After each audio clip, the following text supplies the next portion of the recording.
वाली है, क्योंकि आज की इस वीडियो पे मैं आपको बताने वाला हूं कि आपको आगरा कैसे घूमना है, आगरा का सबसे खूबसूरत सा ताजमहल हमको कैसे एक्सप्लोर करना है, आगरा में हमको कितने दिन का स्टे बनाना चाहिए, आगरा में कौन कौन से साइट सीनिंग है जो कि हमको एक्सप्लोर करना है, घूमना है, साथ ही साथ हमको आगरा में रुकने की क्या बंदोबस्त है और हमको खाने पीने की क्या बंदोबस्त हमको मिलेगी, आगरा कैसे पहुंचना चाहिए। और वीडियो के लास्ट में ये भी जानेंगे कि आगरा को घूमने के लिए एक व्यक्ति का कुल खर्चा कितना लग जाएगा। तो दोस्तों बने रहेगा फिर इन वीडियो में एक एक करके सारी बातों को मैं विस्तार पूर्वक वर्णन करूंगा, जिससे आपको आगरा सिटी को घूमने के लिए काफी सहूलियत मिले और आपका कुल खर्चा भी कम आ जाए। तो बिना विलंब किए चलिए वीडियो को आरंभ करते हैं। सबसे पहली बात करते हैं दोस्तों कि हमको आगरा कैसे पहुंचना है। दोस्तों यहाँ पे आगरा पहुंचने के लिए आपके पास दो मेजर ऑप्शन है।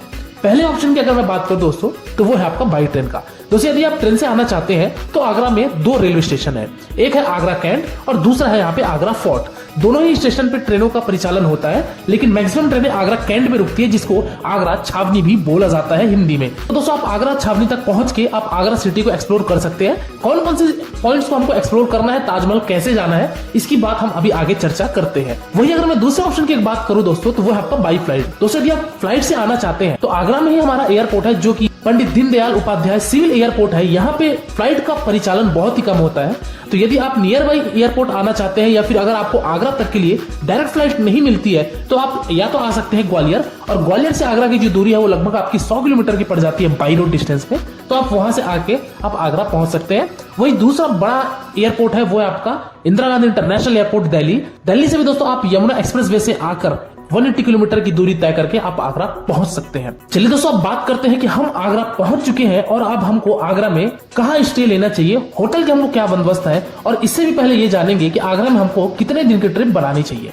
दोस्तों बेसिकली अगर आप आगरा की साइट सीइंग करना चाहते हैं तो दोस्तों आपके लिए वन डे सफिशिएंट है, यदि आप अर्ली मॉर्निंग अराइवल कर रहे हैं तो। कहने का तात्पर्य यह है दोस्तों कि यदि आप सुबह पहुंच जाते हैं आगरा, लाइक 6 बजे 7 बजे 8 बजे तक पहुंच जाते हैं, तो आप फुल डे पूरा एक्सप्लोर कीजिए और शाम को अपनी वापसी बना सकते हैं। जिस भी शहर से या जिस भी रात से आप आए हुए हैं आप अपनी वापसी बना सकते हैं। लेकिन यदि आप दोपहर में आते हैं या फिर शाम तक में पहुंचते हैं तो फिर आपको वन नाइट स्टे लेना पड़ेगा आगरा में, ताकि आप दूसरे दिन एक्सप्लोर करके आप दूसरे दिन अपनी वापसी ले सकते हैं। चलिए दोस्तों बात करते हैं कि आगरा में हमको होटल किस रेंज में मिलेंगे और हमको खाने पीने की भी क्या बंदोबस्त हो जाएगी। दोस्तों यदि बात करूं कि रेलवे स्टेशन से अगर आप आते हैं तो रेलवे स्टेशन से आप 2 से 2.5 किलोमीटर के रेडियस में आपको ढेर सारे वहां पे बजट होटल्स देखने को मिल जाएंगे, जिसका रेंज दोस्तों आप 500-600 से शुरू होकर आपका 1000-1500 तक के आपको होटल्स देखने को मिल जाएंगे। वही अगर आप स्टे ताजमहल के पास लेना चाहते हैं दोस्तों तो ताजमहल के नियर भी आपको बहुत सारे होटल्स देखने को मिलेंगे, लेकिन उनकी प्राइसिंग दोस्तों 1000 रुपए से शुरू होती है, क्योंकि वो ताजमहल के पास में होता है। तो इस तरीके से दोस्तों आप आगरा में अपना स्टे बना सकते हैं यदि आप वन नाइट का स्टे लेना चाहते हैं तो। चलिए दोस्तों इसी के साथ ही साथ बात करते हैं कि हमको खाने पीने की क्या बंदोबस्त है। तो दोस्तों आप जिस भी होटल में रुक रहे हैं उसके इर्द गिर्द आपको बहुत सारे रेस्टोरेंट्स देखने को मिल जाएंगे, तो वहां जाके आप अपना भोजन ग्रहण कर सकते हैं। खाने पीने की अगर बात करूं दोस्तों तो आप मान के चलिए कि 100 रुपए से 150 रुपए में आपको भरपेट वेज थाली खाने को मिल जाएगा। तो इस तरीके से आप अपने खाने की भी बंदोबस्त कर सकते हैं। चलिए दोस्तों अगली बात करते हैं कि अब हमको आगरा में कौन कौन से प्लेसेस पे घूमना है। तो आगरा का सबसे फेमस खूबसूरत सा स्थान यानी कि ताजमहल की बात करते हैं। दोस्तों रेलवे स्टेशन से जो ताजमहल की दूरी है वो लगभग आपकी 7 से 8 किलोमीटर की पड़ जाती है, और ये 7 से 8 किलोमीटर की दूरी तय करने के लिए आपको आगरा रेलवे स्टेशन के बाहर से ऑटो मिलेंगे। उस ऑटो का आप हायर करके 80 से 100 रुपए देके आप वहां पे पहुंच सकते हैं ताजमहल, और ताजमहल को आप एक्सप्लोर कर लेंगे। हालांकि वीडियो के आगे में मैं आपको ये भी बताऊंगा कि आगरा के साइट सीइंग को करने के लिए आपका साधन क्या होगा, किस तरीके से आप घूमेंगे और खर्चा कितना लगेगा वो भी मैं आपको बताऊंगा। चलिए दोस्तों वापस अपने हम मुद्दे पे आते हैं। हम यहाँ पे ताजमहल पहुंच गए। ताजमहल में हमको पार्किंग एरिया पे हमारा ड्राइवर छोड़ेगा या ऑटो वाला छोड़ेगा। दोस्तों पार्किंग एरिया से ताजमहल की जो टिकट काउंटर है वहां आपको सबसे पहले जाना है, जिसके लिए आपको थोड़ा सा 5 से 7 मिनट पैदल चलना पड़ेगा, क्योंकि पार्किंग एरिया को काफी दूर बनाया गया है ताजमहल के प्रांगण से। तो दोस्तों 5 से 7 मिनट की वॉकिंग डिस्टेंस करके सबसे पहले पहुंचेंगे आप टिकट काउंटर पे। टिकट काउंटर दोस्तों यहाँ पे आप लगिए। इंडियन के यहाँ पे टिकट की एंट्री फीस जो है दोस्तों वो 50 रुपए की है, और यही अगर मैं बात करूँ फॉरेनर्स की तो दोस्तों यहाँ 500 रुपए 550 रुपए आपको फॉरेनर्स की टिकट देखने को मिलेगी। तो दोस्तों यहाँ पे आप लाइन में लगिए, टिकट लीजिए। टिकट लेने के पश्चात यहाँ पे दोस्तों आपकी चेकिंग होगी, पॉकेट चेकिंग, बैग चेकिंग होगी। मेटल डिटेक्टर से गुजारा जाएगा जहां पे आपकी पूरी चेकअप होगी और बैग की भी आपकी चेकिंग होगी। किसी भी तरीके का दोस्तों आप बड़े इलेक्ट्रॉनिक गैजेट्स लेके नहीं जा सकते हैं आप ताजमहल के अंदर पे, तो उस चीज का आप जरूर ध्यान रखिएगा। अदरवाइज वहां पे क्लॉक रूम बने हुए हैं, लॉकर बने हुए हैं, तो आप लॉकर में भी रख सकते हैं अपने सामान, और वापसी आते समय आप अपने वो कीमती सामान ले जा सकते हैं। चलिए दोस्तों हम बात करते हैं कि हमने टिकट चेक करा के हम ताजमहल के मेन प्रांगण में पहुंचते हैं। यहाँ पे पहुंचते साथ ही दोस्तों आपको पहले एक सेकेंडरी गेट देखने को मिलेगा, जो कि बहुत बड़ा सा ये आपको गेट देखने को मिलेगा। पहले तो यहाँ से आपको ताजमहल नजर नहीं आएगा, लेकिन जैसे ही आप इस गेट से अंदर प्रवेश करते हैं तब आपको यहाँ से मुख्य द्वार मिलेगा। और इसी मुख्य द्वार पे अगर आप गाइड हायर करना चाहते हैं तो आप यहाँ से गाइड भी हायर कर सकते हैं, जिसका कॉस्ट 200 रुपए होता है। और वो आपको पूरे ताजमहल का, मकबरे की पूरी जानकारी देगा और आपको 200 रुपए में वो पूरा विजिट करवा देगा ताजमहल के जो भी A से लेकर Z तक इन्फॉर्मेशन होती है। तो बट यदि आप पूरे नेचर को एक्सप्लोर करने आए हैं, ताजमहल को देखने आए हैं, उसकी खूबसूरती को देखने आए हैं, तो फिर आपको गाइड लेने की आवश्यकता नहीं है। तो दोस्तों यहाँ पे आप पहुंचेंगे और यहाँ से देखेंगे इस खूबसूरत से हमारे संगमरमर की ये ताजमहल काफी ज्यादा आपको लुभावित करेगी। तो मुख्य तौर से दोस्तों जैसे ही आप थोड़ा सा और आगे बढ़ते हैं, यानी कि ताजमहल की तरफ बढ़ते हैं, तब आपको वहां पे एक और एंट्री टिकट देखने को मिलेगी, जहां पे आपको 200 रुपए की एंट्री टिकट कटवा के और जूतों पे शू कवर डाल के आपको मकबरे के पास जाने को मिलेगा। कहने का मतलब यह है दोस्तों कि यदि आप ताजमहल के अंदर मकबरे में जाके दूर से विजिट करना चाहते हैं तो फिर आपको वहां पे 200 रुपए की और एंट्री टिकट कटानी पड़ेगी, जिसका टिकट काउंटर वहीं पे बना हुआ है और वहां पे आप पे करके टिकट लेके आप वो भी जा सकते हैं। अदरवाइज आप चाहें तो अगर ताजमहल के इर्द गिर्द घूमना चाहते हैं, ताजमहल के कैंपस में घूमना चाहते हैं, तो फिर आपको ये 200 रुपए की टिकट कटाने की आवश्यकता नहीं है और आप ताजमहल के इर्द गिर्द भी घूम सकते हैं। तो दोस्तों ये रहा खूबसूरत सा ये संगमरमर का ताजमहल, बहुत ही ज्यादा शानदार व्यू देखने को मिलेगा। ताजमहल के ठीक पीछे दोस्तों आपको यहाँ पे बहती हुई यमुना नदी, पीछे यहाँ पे मेहताब बाग और सामने में हमारा ताजमहल। ये काफी ज्यादा अच्छा एक्सपीरियंस आपके लिए होगा। तो दोस्तों इस तरीके से आप ताजमहल में विजिट कीजिए। ताजमहल में दोस्तों घूमने के लिए आपको कम से कम 1.5 से 2 घंटे लग जाते हैं, क्योंकि काफी बड़ा प्रांगण है।